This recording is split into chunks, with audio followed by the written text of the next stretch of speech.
Hello, everyone. I'm Sneha Roy, and I welcome you all to Stories of Identity and Social Control under TMY's Reviews December 2020 project in association with Oxford University Press. We're seeking submissions in the form of stories, poems, essays as a part of this project too. To know more, please visit www.tellmeyourstory.biz. Topic of our digital conversation today is languages and cultures of possible pathways of research in South Asia. With the rampant rise in cases of horrific sexual violence in the country and across South Asia, it is crucial that we have important conversations on this issue where we bring up concerns on what has of this culture of sexual violence against women and marginalized communities. What often is lost in our enunciation and study of sexual violence, what motivations continue to feed into this vicious cycle, and most importantly, and field-based research contribute to the discussion to help prove matters. And to contribute to this discussion, we have amongst us Professor Nayanika Mookherjee, Dr. Solotaroff, and Divya Srinivasan, who through their years of diverse involvement in this field are experts in their field of discussion. Before we move on to hear and engage with our speakers, I'd like to quickly introduce them. Mookherjee is a professor of political anthropology in Durham University and an incoming co-director of IAS. Her research is on gendered violence in conflicts. The overall that connects her work concerns an ethnographic exploration of public memories of violent pasts and aesthetic practice of reparative futures. She has explored these processes in relation to gender-based violence in conflicts and war crimes. Overall, her work engages sociocultural anthropology with interdisciplinary and contemporary debate. Most important publications besides several journal articles and contributions include Arts of Reconciliation and Bangladesh War of 1971 and The Spectrum, Sexual Violence, Public Memories and the Bangladesh 71. Dr. Jennifer Solotaroff is a senior social development specialist with the World Bank. Her research interests include gender and labor markets, gender-based violence, and social stratification in East and South Asia. She is the lead author of publications Violence Against Women and Girls, Lessons of Asia, Voices to Choices, Bangladesh's Journey in Economic Empowerment, and Getting to Work, Unlocking Women's Potential in Sri Lanka's Labour Force. Solotaroff has a PhD in Sociology, an MA in East Asian Studies, and an MA in Economics from Stanford University, and a BA in English Literature and East Asian Studies from Oberlin College. Divya Srinivasan is a human rights lawyer from India with a background in research, policy, and advocacy. As a legal advocate with Equality Now, her work focuses on research, litigation, and advocacy around key issues affecting women and girls, particularly sexual violence and female genital mutilation. Prior to joining Equality Now, she obtained her Master's in International Human Rights Law from Harvard Law School. She has multiple publications to her name, such as Barriers to Justice for Survivors, Addressing Sexual Violence in South Asia, Set Me Up, Knock Me Down, Legal Obligations of Dating App to Address Sexual Violence, Jurisprudence Shaping Digital Rights, and more. We welcome you. It is a pleasure to have you among us. Now, without any further ado, I would like to first invite Professor Nayanika Mookherjee to provide her insight of our discussion today, that is, languages, cultures of sexual violence, possible pathways of research in South Asia. Professor Mookherjee, over to you.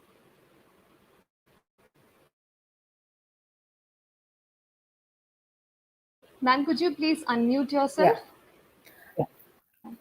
Thank you very much for having us here and for this important conversation that you invited all of us. And I'm here to also learn from the other speakers. It's really a pleasure to be here, to be talking on a really important topic which is actually not new, which is long-standing and has been prevalent across time, as we know. So my own contribution to this discussion draws on my own research within political and social anthropology, um, and primarily looking at gendered violence during wars, and particularly during conflict. And one of the triggers for this research for me was in 1992 when I was an undergraduate student in Kolkata, in West Bengal. One of the during the attack on the Babri Masjid, and my first experience of a curfew, the rumors of inter-community sexual violence was I kind of heard about it for the first time firsthand. The role of rumors became really an important aspect of that time of being at curfew. I was safe at home, but that was kind of brought to me to the fore. And what is really interesting is the trigger of the research that I went on to do in due course in this area emerges from the very fact of realizing that while when most feminist literature we hear about the issue of wartime sexual violence being a matter of complete silence, and that is the dominant narrative, I learned that in Bangladesh, next door to where I was, in 1971, after the war, a large number of women were raped by the Pakistani army and the local collaborators. But at the same time, right after the war, the government legislated very publicly to refer to women as birangana or war heroine. So there is a role of language, very much so, and the kind of exposure the role of the state intervention gave. And now that exposure has been argued to have its pros and cons. But at the same time, working with many survivors, many have felt that they could express that the very fact the state was recognizing what had happened to them as a result of the war was being recognized rather than being shrouded in silence per se. And I'm not saying that this was all rosy as a result of this state recognition, but what is significant is what many people find it difficult to understand, and in fact find it difficult to realize that, and often disbelieve that Bangladesh is a Muslim country, and how could they have done such a progressive thing since something as early as 1971. And this happened 6 days after the war ended on 23rd December 1971. The war ended on 16th December. So there are these tropes of Islam also being brought in to suggest that within Islam, that these ideas of the stereotypes and the linguistic stereotypes is very much inbuilt in the way in which sexual violence is understood, or the state, whether it's state intervention or post sexual violence, how survivors themselves engage with this issue itself. So there is also there's a collapsing of Islam and stereotyping of silence along with Islam itself, which I counter totally in my own research in terms of how this is being played out. And one of the other things that emerged in the case of in Bangladesh itself, when I went, so I did my extended fieldwork PhD research in Bangladesh, and I have a kind of long-standing, continuous relationship even now for the last over 2 decades. But what was really important is to realize that within Bangladesh itself, there is a very strong feminist movement which had been arguing for this issue. This issue emerges more in the 1990s as we have rape as a war crime.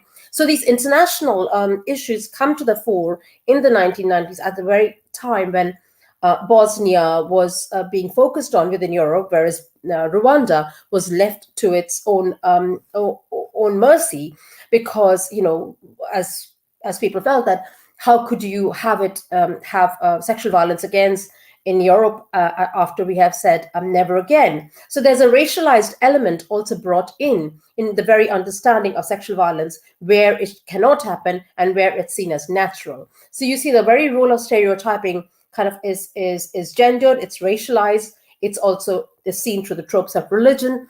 And also what I found in my own research among many of the survivors, where many of the women were coming forward to talk about what happened to them during the wartime sexual violence in the 1990s because of oral history projects being carried out by various feminists. And this was significant, and the women were coming out because of various reasons. But what is interesting that happens is so it's not only sexual violence, government intervention, because there was also a rehabilitation program in Bangladesh, which obviously has its strengths and weaknesses, but also, in the 1970s, there were various levels of abortion carried out in Bangladesh when abortion was not even legal in many parts of the world in the West. And also at that point, there was abortion, adoption, and marrying of women was instituted by the government. But many of the women in Bangladesh in the 70s wanted jobs, and many of them got government jobs as a result, or jobs which suited their backgrounds as well. So there was a whole raft of measures brought in, which had its varied consequences. So there's not one set of consequences to think about. But what is also interesting in the 1990s is among the survivors, when I was working with them, what became important is how their testimonies were being collected by human rights and feminist activists. And what became really clear that the survivors themselves felt a double set of violation and transgression in the very ways in which their testimonies were being documented.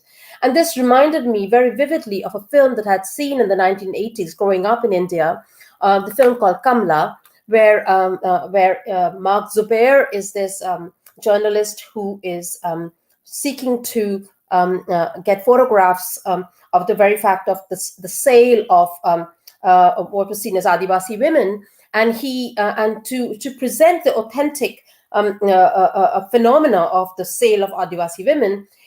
He gets the woman concerned, in this case Dipti Nawal, refuses to put any clothes on her could retain her authenticity, and you can see her very kind of feeling of transgression when these photographs and cameramen and newspaper press people are kind of really after her, trying to get her account of how the sale of women are going on, which Mark Zubair is presenting. And that is the kind of staging of authenticity, which kind of creates, I feel, a warped idea of who the raped woman is. And I was finding increasingly, based on accounts from survivors, that many feminists and human rights activists were, in a way, focusing on how horrific their accounts were. So many of the feminist activists in Bangladesh are my closest of friends. And also I was finding, and so I have talked about this very directly with them while I was doing my fieldwork in terms of being critical of what was going on, the narrative. But also what many of them would come back and say is talk about how the woman had been rejected by her family, how she had been ostracized, and yet the same woman's story would be a completely different story in her real life. So the woman would be looked after by her husband. She was very unwell after sexual violence, had to be given medication for a long time. So I would ask my friends, why would the story change? Why are you changing the stories? And one of the things that became really important is that the horrific narrative is what seems to generate the authentic account of who a birangana, a raped woman, or a sexual violence survivor is. We cannot think of her as if someone like any of us. So this focus on what counts as authentic again falls into the very trap in which the law seeks to kind of find the authenticity of sexual violence narratives of rape in a juridical framework as well. So we are kind of falling into that trap where trying to kind of build up evidence which is actually juridically very, very problematic. So there are various ways in which we need to think about sexual violence and the languages of sexual violence. And this is not something only relevant for South Asia. It is happening in various instances. But also to think about, I've critiqued I've critiqued completely the way in which this is understood among the activist community, among academics as well, and how survivors' account need to be understood through the very kind of indices of I never use the word trauma in my work because it is, I find it a kind of a global narrative empty signifier, which doesn't really say how the idea of stigma or shame that is often applied to instances of sexual violence and the impact of it on survivors and their families and their communities actually does not take into account various kind of socioeconomic contexts within which stigma and shame is applied in instances. I'm not saying it's not applied, but I think it's really important to ask the question: when is a stigma evoked? When is shame evoked against around instances of survivors of sexual violence itself? And this would actually give us a bigger instance of the way in which hierarchy, equality, and inequality works in various communities and societies, and often accounts of sexual violence beyond the kind of, we know various instances in South Asia where it's used to kind of silence people. But also the talking about instances of sexual violence, oh, the military touched you, we know what happened to you that day, becomes a way to shut down people at a time when they might be vocal. So there are the languages of sexual. So we also need to be conscious of when we say all accounts of women are silenced. Actually, many women are also not silenced about the instances of sexual violence, and particularly you would see it in the context of kind of geopolitical propaganda. Sexual violence has always been used for propaganda in various instances. There's been states have never been silenced actually about sexual violence. They've always talked about it because it creates this horrific narrative of the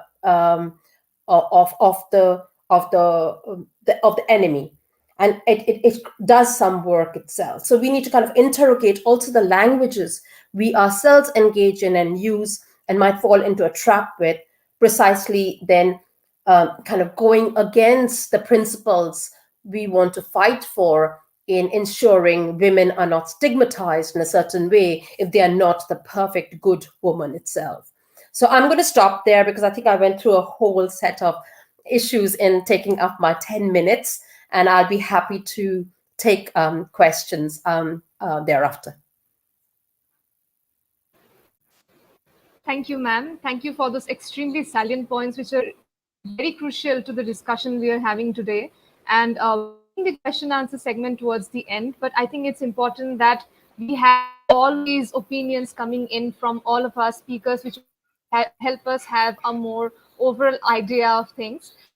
So I would like to next invite Dr. Jennifer Solotaroff to please present her views on this topic. Solotaroff, over to you. Thank you so much, Sneha. It's really a pleasure to be here. And thanks to everybody for joining. My research and work on gender-based violence has been in the South Asia region primarily, as defined by the countries the World Bank works with there. So originally, this was Afghanistan. Sadly, that's not currently the case, as well as Bangladesh, Bhutan, India, Maldives, Nepal, Pakistan, and Sri Lanka. As we know, data collection and research on sexual violence and other types of gender-based violence is critical. It's a way to better understand the scale and characteristics of the violence, including who the perpetrators are and the risk factors for committing and experiencing sexual violence, so that ultimately these factors can be addressed. Rigorous evaluations of programs to prevent sexual violence also is critical, so that we know which approaches actually are effective. This is especially important because even when countries have strong policy frameworks that prohibit sexual violence and other forms of GBV, gender-based violence, they typically lack implementation and enforcement is weak, if at all. Data and research tell us that sexual violence continues to happen on a large scale in South Asian countries in spite of these laws. All 8 countries actually have state-sanctioned legal protections for several types of violence that occur throughout the life cycle of girls and women. These include female infanticide, child abuse, non-partner sexual violence, intimate partner violence, and maltreatment of widows and divorced women. All of the countries that I mentioned, all 8 countries, have also state-sanctioned legal protections against child marriage, but these vary by country in terms of the degree to which they fully outlaw marriage. Child marriage is a form of violence against girls in itself, but it also really dramatically increases the likelihood that the early married girl will experience sexual and other types of violence in the marital home. Rates of sexual violence in South Asian countries continue to be high, as we know, as we're discussing here, in part, perhaps because more women are reporting incidents of sexual violence. And that's a positive development, but it's still a very common problem, which tells us that the laws are not nearly enough, not even close. In South Asia, governments and courts have little will, and they have also few resources to enforce these laws, especially regarding laws against sexual violence, whether it's in the private sphere of the household or in public spaces such as workplaces, schools, and on public transport, which is extremely common in Bangladesh, Sri Lanka, India, as far as I know from the data. It may be more appropriate when we talk about underlying norms that perpetuate sexual violence and keep this, to be a widespread problem. It's probably better to use the phrase customs than culture when we talk about why sexual violence persists in and pervades societies despite these strong policy frameworks, or at least the skeletons of strong policy frameworks, particularly in South Asia. Many of the societies in South Asia are founded on patriarchal systems, not religious, but these go back further to tribal systems, which, according to Denise Kandioti's definition, provide men and boys with incentives to devalue women and girls. Now, this is obviously not specific to South Asia. This happens in societies all over the world. But under classic patriarchy, and I'm quoting now, girls are given away in marriage at a very young age into households headed by their husband's father. They're subordinate not only to all the men, but also to the more senior women, especially their mother-in-law.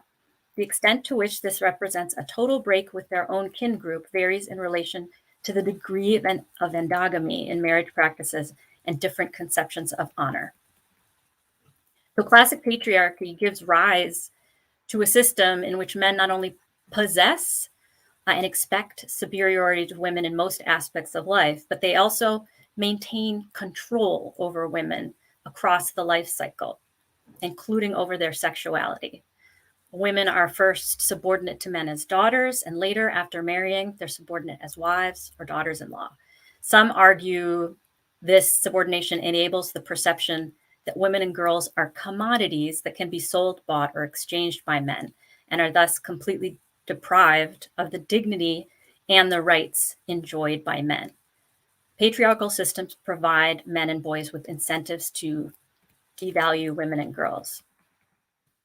This dynamic, I think it's important to note, so it's sort of a common underlying and very trenchant gender norm related to sexual violence is son preference in households, actually, in part because girls are a cost or can be seen as a cost to their natal families, and then upon marriage, likely will not provide, they will leave and likely not provide financial or care resources when parents are older. Family systems and societies traditionally designate men as providers for women, breadwinners, and enforcers of women's obedience. And these are deeply rooted beliefs and practices, even though there's a proliferation now of alternative family models like the dual earner household, the wife and husband both working and bringing income into the household. And to a tiny extent, we see some sharing of the housework and childcare burden. a little bit of progress, especially in urban areas. But sexual violence and other forms of gender-based violence are often used as a punishment for perceived transgressions against these patriarchal norms, such as women being subservient, and including girls and women's expression of their own personhood and sexuality and their right to be present and equal citizens in public spaces and workplaces. So we know from research from, for example, the demographic and health surveys, DHS surveys that do have modules on gender violence, that in several South Asian countries, or where the DHS has these modules that ask questions about gender-based violence, many women as well as men believe that violence against girls and women is justified in certain circumstances. This is, a key problem, is this acceptance in certain situations, such as when a woman burns the meal while she's cooking, or if she's perceived as being disrespectful to a husband's parents, or she refuses to have sex with her husband, or she marries someone who's not approved of by the community. The list goes on. So when we talk about success stories in sexual violence prevention, it's really important to consider rigorously evaluated interventions that change the way communities and even societies think and behave. It's a huge challenge. It's a long-term solution rather than a short-term fix. But chief among these success stories are evaluated interventions that attempt to address the underlying value of sons and daughters. So, for example, conditional cash transfer programs to keep girls in school, because education is a protective factor against child marriage. And these have been used in Bangladesh, India, and Pakistan to significant effect. I also would like to point out the importance of, in coming up with effective approaches that lower the incidence or undermine the factors underlying sexual violence, are programs that bring men and boys as well as women and girls into the solution, getting boys and men as early in their life cycles as possible to understand that they can have different scripts, they can have different perceptions of women and the value of girls, and see different models of resolving conflict. I do have several examples of programs that I think have been really successful in South Asia that engage men and boys as well as girls and women, but I think my 10 minutes is up. So I'll stop here, and if there's time, I could talk about some of those later. Thanks so much. Thank you so much, Dr. Solotaroff. And I think you have brought up some important examples on these issues. Doing this, we would like to call upon Divya Srinivasan to present her ideas on the topic. Thank you so much, Sneha. And thank you for inviting me to be part of this conversation. I think it's a really important conversation to have. In terms of my own work on research on sexual violence, I think a lot of it has been with the Equality Now. We're an international human rights organization, and we sort of believe in using the law to affect social change. So a lot of our research on sexual violence focuses on the gaps in rape laws, as well as the barriers to accessing justice, which are faced by survivors within the criminal justice system. And just earlier this year, we released a report looking at sexual violence in South Asia. Actually, we looked only at 6 South Asian countries, which were Bangladesh, Bhutan, Nepal, Maldives, India, and Sri Lanka. So in terms of the focus on the law itself, like, just building on what Dr. Nayanika had, talked about the language that we use when we're talking about rape or rape survivors, and how the language itself can gender stereotype. I think it's important to also look at the language that's used in the law, because often this language itself creates and perpetuates gender stereotypes as well as rape myths.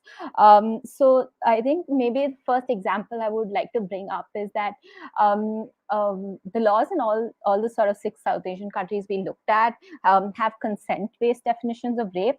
So there's no requirement for additional physical force in order to prove rape.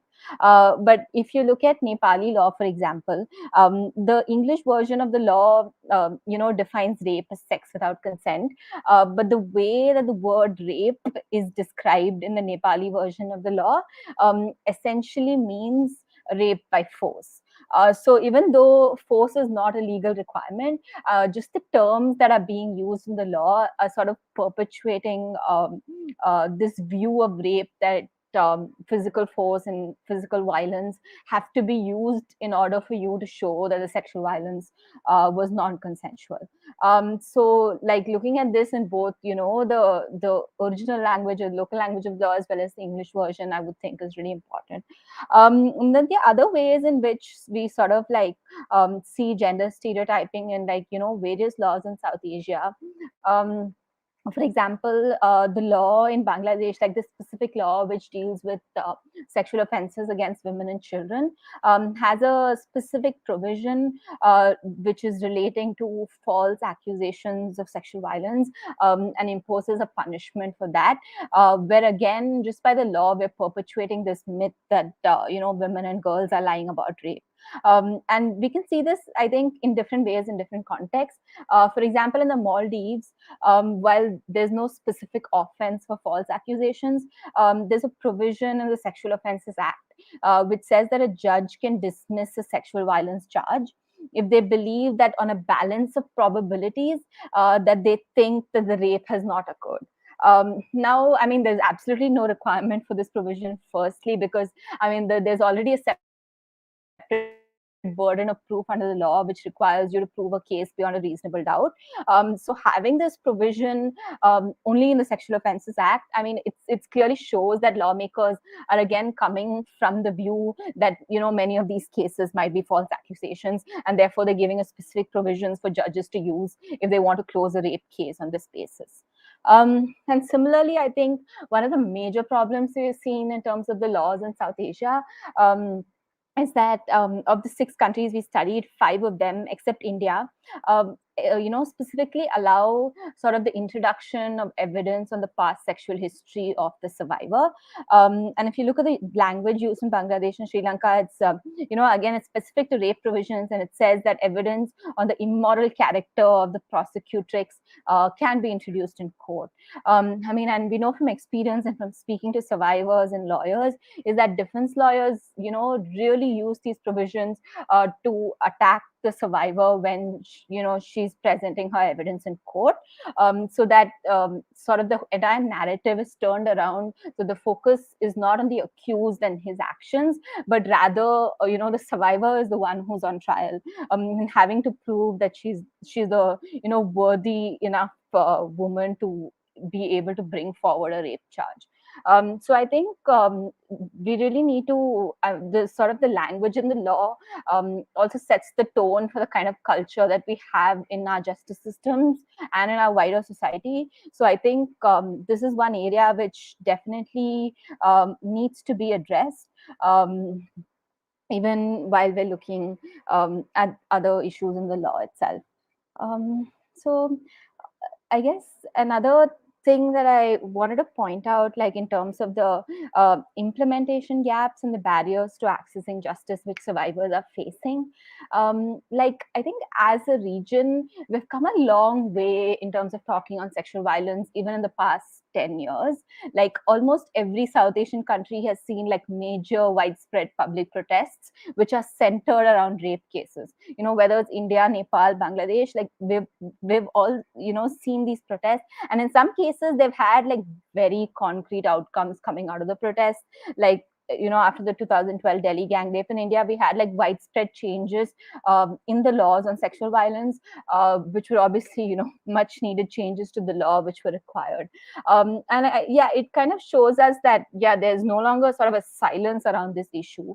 But I think the question that sort of remains is that how much have these protests translated in terms of improving access to justice for like survivors of sexual violence as a whole in all these South Asian countries.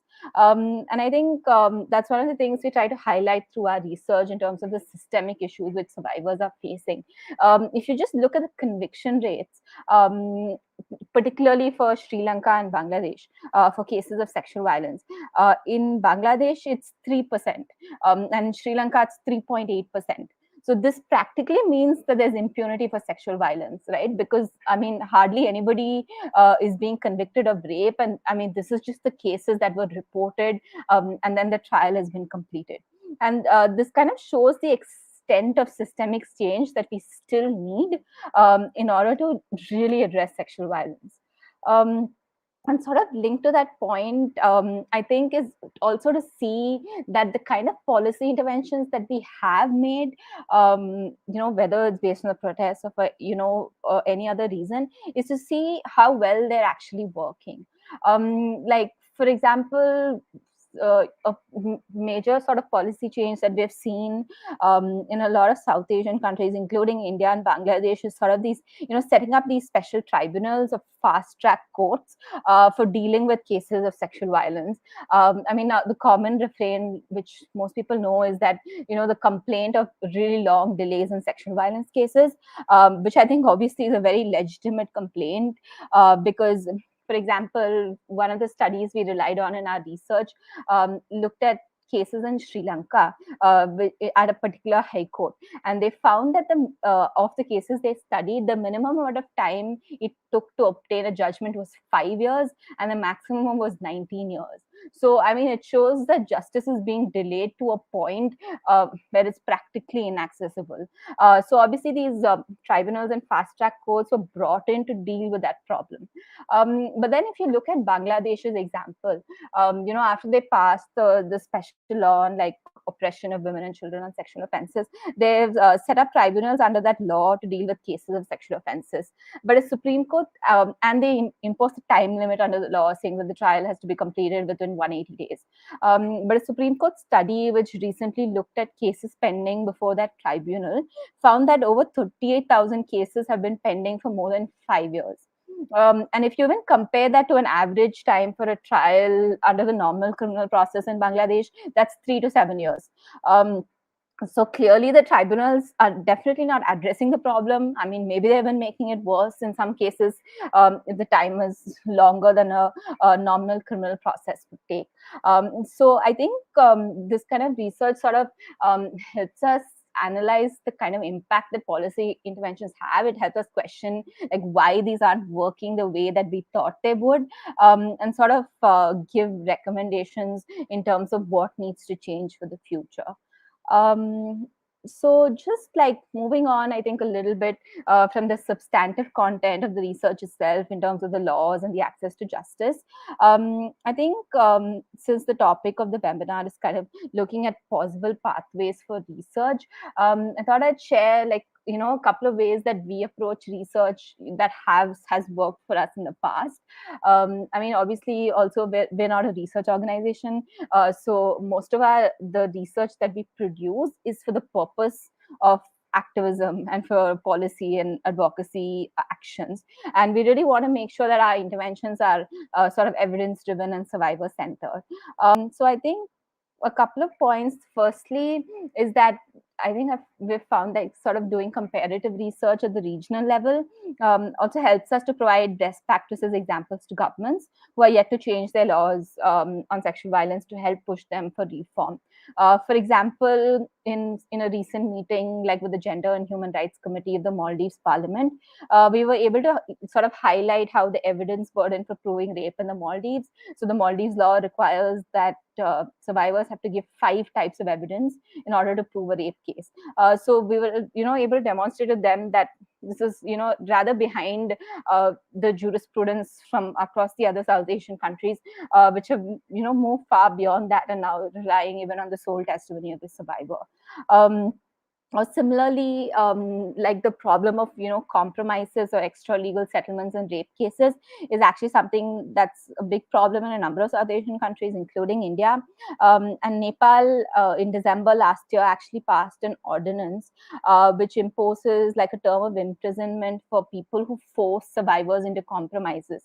and they actually have a higher penalty for people in public office or who are people's representatives who engage in this, which I think is really important, because I mean, we know the role that like not only members of panchayats, but often even the police and people in the justice system play in like pushing survivors into accepting compromises as opposed to taking their case forward in the legal process. So this could, sort of be a good example for other countries in the region to follow. Um, the other thing I think is sort of the importance of centering survivor voices in our research and advocacy. Sometimes when we're working on sexual violence, we tend to think of it in like a very abstract and macro level sense in terms of policy changes that are required. And we forget to sort of keep the focus on the people that it impacts the most. So we try to ensure that we have stories of survivors in our research, but ones that are sort of based on their own words, and in sort of first person, depending on whatever they want to communicate, and their recommendations in terms of the policy changes or the issues in accessing the justice system, which they felt needs to be worked on. And I think the sort of the final thing I want to highlight is what I feel is really important and is maybe something that we're kind of lagging behind in terms of research on sexual violence, is the need to focus on marginalized communities. So in our report, like earlier this year, we focused specifically on communities who are marginalized based on caste, tribe, or religion, to really highlight sort of the intersectional discrimination and the specific barriers which they face while accessing justice. For example, if the perpetrators from like a dominant caste, the kind of social, economic, and political pressure that they can put on survivors, and how that affects the survivor accessing the system is completely different, as compared to, say, a survivor from a non-marginalized community. So I think we do need to look at this more deeply, and we need to have more research that focuses on intersectionality and the sexual violence against marginalized communities specifically. There's even sort of a lack of disaggregated data on the topic. I mean, except maybe India, where you can find caste and tribe disaggregated data on sexual violence. In a lot of other South Asian countries, it's just not available. So, I mean, to ensure that we address the specific needs of marginalized communities, I think we really need more research on this topic. Thank you. Thank you so much, ma'am, for that extremely detailed and insightful conversation. I think with this, we can finally move on to the question answer segment that we all were waiting for. And I think the first question which we can put up based on what the three of you were basically very clearly talking about. It was this issue of language which constantly kept coming up. Professor Mukherjee also was talking about how the story often changes, and this need for the raped woman to often subscribe to a sense of performativity in how much of her experience is authentic based on how horrific her horrific dire act was, and how Dr. Solotaroff also talking about this employment of sexual violence as a means of punishment. So all of these things kind of bring up this idea of power, these various registers of power that are often used to create women.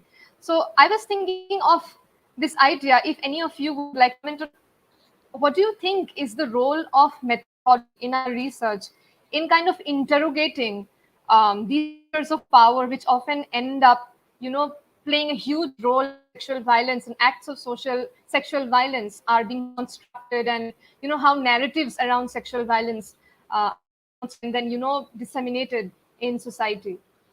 So if any one of you is up for this question.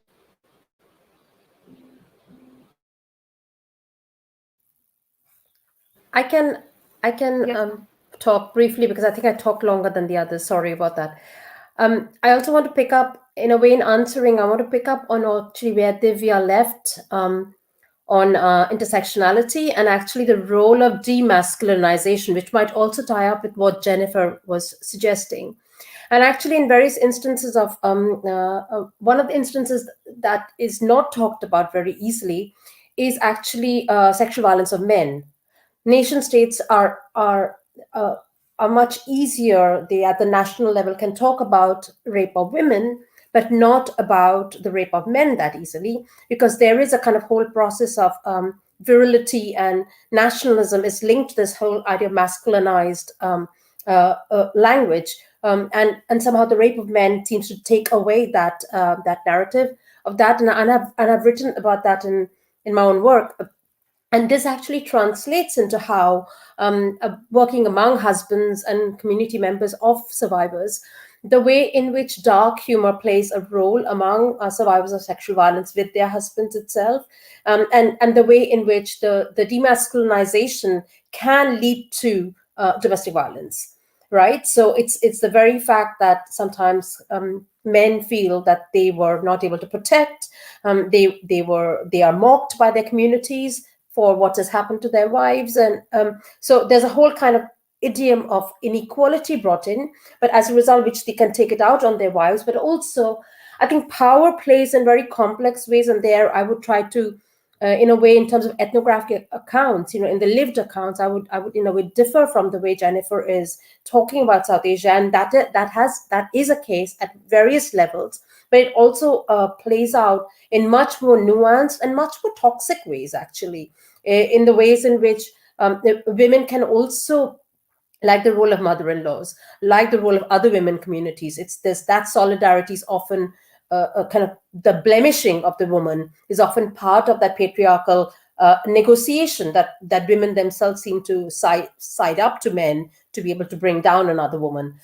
So, but I think there's an interesting way to think about power in terms of how it affects men whose female partners have been affected, and there I feel there's an interesting way to think about and that's why for me ethnographic methods and some of the nuances that Divya was bringing about through the juridical context really talks very, very powerfully of the lived ways in which we need to understand the way in which it affects women's lives, beyond the kind of data which really doesn't give us about the lived nuances of survivors of sexual violence. And there are horrific examples as well, but also there are examples within which people are living through it without talking about it. But so there's a whole set of spectrum. I'm not negating the horrific experiences at all, but we only hear about the horrific experiences, and we don't hear about the various instances where we are facing sexual violation in so many different ways,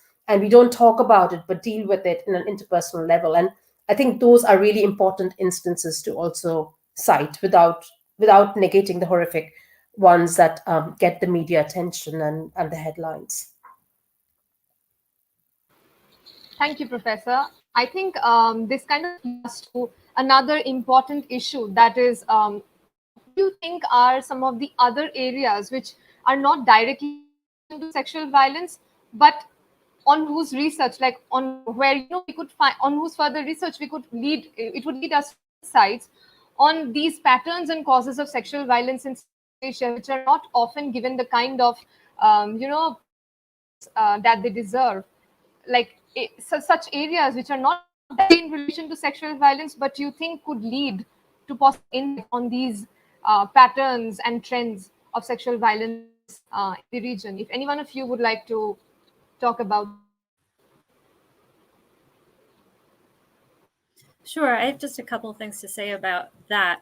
There's a growing pool of research actually that looks at risk factors, and I try to identify specific risk factors either for perpetrators, what would make people more likely to perpetrate violence, sexual violence, and what would make them more likely to experience sexual violence. And in both cases, childhood observance, childhood exposure to violence in the household is a strong predictor of whether someone will either be experience or be exposed to that violence and survive it in the future, or maybe even a perpetrator.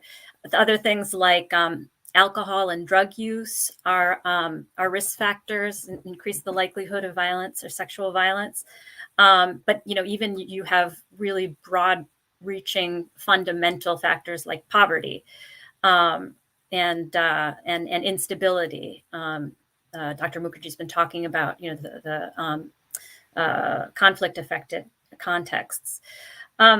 I think that, I mean, in terms of the need for more research, there's certainly need for more research about these more, these deeper, more attitudinal related factors, like, that are based on gender norms and promotes on preference and devaluation of women and girls. I think too, though, it's very important to, as we better uncover the causes of um, sexual violence, or things, risk factors, that there's also attention going to the programs. There are quite a few programs now that are rolling out, at least in some South Asian countries, that are really trying to use this model of engaging both men and women, both especially young men and young women, to give them these new scripts and new ways to think about how to resolve interpersonal conflict for boys in particular, what it means to be male and female, and what girls can be and are allowed to become. And rigorous evaluation of these programs is critical to show us, what's effective about them, and to show that, they can in fact be adapted to different contexts and replicated. So, for example, the GEMS project, Gender Equity Movement in Schools, originated in India, but it's been replicated in other countries around the world. And it's one of the few well-evaluated programs to address sexual harassment in schools. And it really has added evidence to the growing understanding that this early interventions are critical, and to address. GEMS looks in particular at sexual harassment inside and outside of the household, but address this within a broader aim of transforming attitudes and behaviors related to sexual violence and child marriage, et cetera. So to be able to evaluate these programs obviously depends on getting funding for the programs. And I think development partners, like the World Bank or bilaterals, governments who sometimes will give funds, trust funds, for example, to programs so that they can afford to have rigorous impact evaluations. Funds need to be long-term. They need to, support a program throughout an evaluation, throughout its implementation and completion, and see sort of, what the longer-term outcomes are, and to, really allow the local actors who are conducting the research or implementing the program to really take the lead in defining the parameters of the evaluation. Thanks. Thank you, Solotaroff. The next question is actually towards Divya Srinivasan ma'am. And the question is on how do you think we can better bridge this gap between grassroots activism and policy interventions to institutionalize and prioritize a culture of preventive interventions over reparative justice, so that we have a culture focuses on prevention over a culture of rehabilitation, where we're taking action after the act is long over. Over to you, ma'am. Yeah, sure. Thanks. So I think, again, specifically focusing on marginalized communities, it's like if you're talking about prevention of sexual violence, and addressing the root causes of sexual violence, we need to not only focus on like addressing gender discrimination, for example, by modifying the discriminatory social and cultural patterns of behavior, like targeting stereotype gender roles, promoting non-violent masculinities, and all those issues that come up when we're talking about gender discrimination. But we also need to address like the systemic issues of caste, religious, and ethnic discrimination to really be able to address the problem. I mean, just to give you an example, in terms of, say, sexual violence against Dalit women and girls in India, I think what we've seen, just even through speaking with survivors, is the economic dependence that they have on, for example, if the perpetrator of the rape is their employer or their landlord. Or even if the perpetrator is just sort of from the same dominant caste as the majority of people who might be in that village, or people who control the means of livelihood, or people who are in the police, it sort of makes it that much more difficult for them to even speak up about the sexual violence or report it, because it can have very real consequences in their terms of their ability to support themselves. So like we can't address caste-based sexual violence without like first eradicating caste. So I think we can't also look at sexual violence and prevention of sexual violence as sort of a solitary issue. It's obviously like a structural problem that also feeds into all these other hierarchies, whether it's patriarchy or whether it's caste, or whether it's religious discrimination against minorities.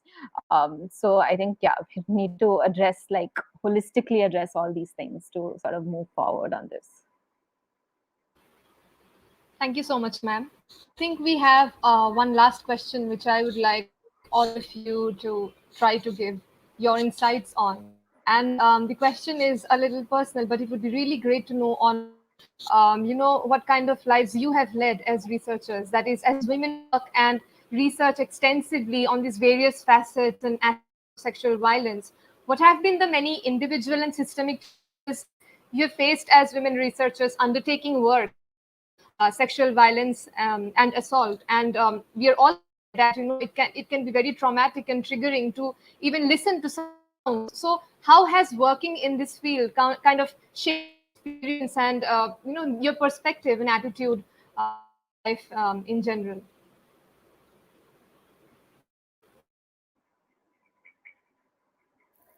I mean, I guess for me, like in terms of challenges in research, it sort of goes back to what Dr. Nayanika said, is like just ensuring that the process is not exploitative of survivors is something, I guess, that I still struggle with, because you're basically asking them to sort of like relive, whatever their past experience has been and narrate it for you. And going beyond just looking at like free and informed consent of survivors before you speak to them, I think we sort of need to interrogate further and like try to see like how we can support survivors who are sharing their stories with us, or who participate in the research process, whether it's through like ensuring counseling or even providing legal support or supporting their cases, and like also going beyond just like speaking to them and then like inputting whatever they say in our research. I think it's such an alienating process because often like even the language that you get the sort of survivor testimonies are in might be in a different language, and then you have your research product in English, and they don't really have access to what comes out of it or to have a say in like how their whatever inputs they've been given are used in the final product. So I think, yeah, that's something that really I'm working on improving on. One of the things that has struck me, and I find it still striking me today, and I think it's really important not to think of perpetrators as some lone stranger in a dark alleyway. These perpetrators are actually people who are within our family members and friends, and to be able to call out that within family members in a way what Monsoon Wedding does, right, in the film, I think is one of the most strongest ways of thinking through how we can be going protesting on the streets for downtrodden survivors who we think need our savior mentality, and yet we don't call it out within our family members when we see it in front of us, will be the biggest form of complicity on our parts if we do that. And it's happening within families time and time again. So what I have found myself really being shocked about in recent years also, then when you have seen something, when you have called it out, you yourself become the problem. And this is going on in liberal, middle class, all kinds of households. And this is one of the biggest hypocrisies that we as academics and activists actually are also facing on a day-to-day basis. And I think if we cannot do that, all the things that we do in our academic and activist life, I think becomes limited. And I think I hope to be able to call out not only for my niece or a friend's daughter, but anyone, and not only a stranger on the bus, but also for those close family members where actually, family is one of the most violent places of many instances, and kinship complicity keeps us silent, and we need to call that out. Would be my perspective right now. Yeah, having worked on this So not just in an outside space, which is our research zone only.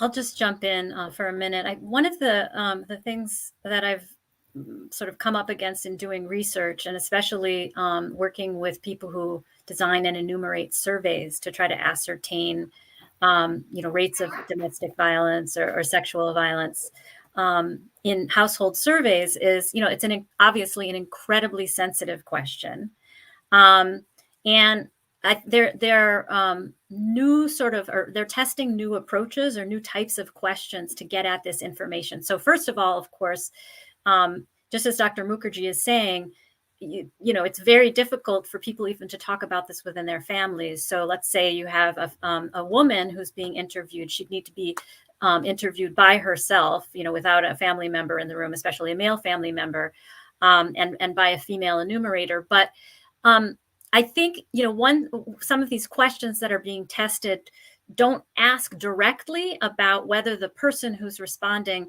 has experienced violence or has been a perpetrator, obviously, or has seen it in their own household, but questions more like, have you heard about this in your community? Is this something that seems common in your community? Or is this something that other people in your community are experiencing? And, it's definitely not an exact measure, but, it tries to get at the information, but it also tries to be sensitive to the person who's being interviewed, where can be an extremely uncomfortable and even feel like a dangerous subject of conversation for them.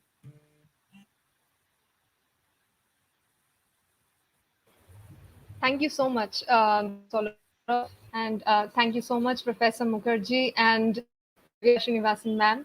Your answers were really insightful, and it brought to light so many important issues which we overlook in our day-to-day lives when we talk about sexual violence. And I think with this stimulating conversation, people who would be watching this would take away a lot more insights with them on how better to navigate, on how better to confront victims of sexual violence, and how better to think through the things that occur when we are talking about something as complex as sexual violence. So with this, we have come to the end of our panel discussion today, and I would really like to thank Professor Dr. Solotaroff and Divya Srinivasan, ma'am, for being a part of this discussion and for spending their valuable time and giving us such wonderful insights. Thank you so much. It's been a pleasure. Thank you so much for organizing, Sneha. This has been an excellent session. I've learned a lot. Thank you. Thank you. Thank you. Ma'am, you're on mute. Yeah, I can go on for ages actually talking to all of you. There's so much to talk about. And I've just shared this graphic novel and animation film that we made, which based on some of the things around how to address testimonies of ethical testimonies of sexual violence. If it's of use to anyone, it's downloadable online itself. But thank you really, really a lot to all of you and all the organizers, and to all the speakers as well, particularly.